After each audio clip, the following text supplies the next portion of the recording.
Kenapa Boboiboy bisa mengenai senjata? Oi, apalah ini, Ci? Oke, Ci. Boboiboy Baraja episode 6 emang penuh kejutan. Sebab selain kemunculan kuasa tahap 3 yang nggak ada di komik, Monster juga ngasih konsep baru untuk penggunaan kuasa tahap 3 Boboiboy. Konsep apa lagi kalau bukan mengenai senjata?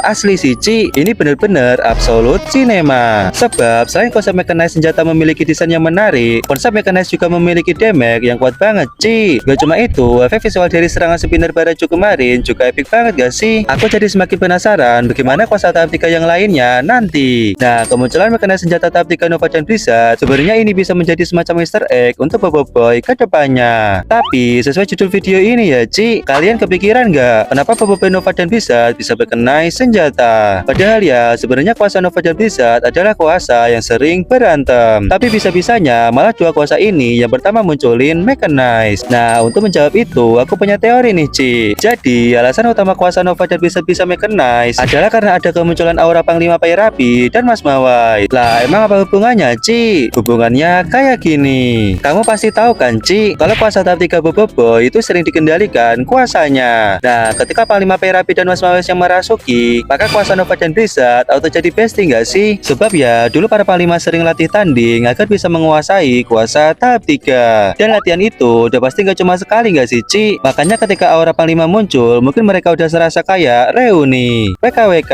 Karena itulah, Ci, meskipun di tahap 1 dan 2 Nova Blizzard sering bermusuhan, tapi di tahap 3 mereka bisa berdamai dan mechanize senjata. Absolute cinema. Tapi ya, Ci, kayaknya tidak semua kuasa tahap 3 bisa mechanize senjata. Sebab kalau pemilik asal juga mempengaruhi kuasa tahap 3, maka kuasa Gamma akan dikucilkan gak sih, Ci? Karena gara-gara pemilik asalnya, pemilik asal kuasa yang lain jadi meninggoy. Emang ngawur sih kakek-kakek kolektor satu ini. Oh iya, Ci, aku juga kepikiran satu teori lainnya. Jadi kayaknya Boboiboy kepikiran mengenai senjata gara-gara diceritain ayahnya pas kecil gak sih, Ci? Karena bagaimanapun juga kuasa Boboiboy berkaitan dengan imajinasinya. Nah, kalau Boboiboy mengenai senjata beneran karena itu, mulai ada benang merah yang muncul, Ci, untuk menggabungkan alur cerita Boboiboy menuju kolaborasi dengan ayahnya, yaitu Amato. Tapi ini cuma teori ya, Ci. Untuk eksekusi kita serahkan kepada Ci Monster beserta timnya. Oke, Ci, mungkin itu aja untuk video kali ini. Jadi sampai jumpa di video berikutnya dan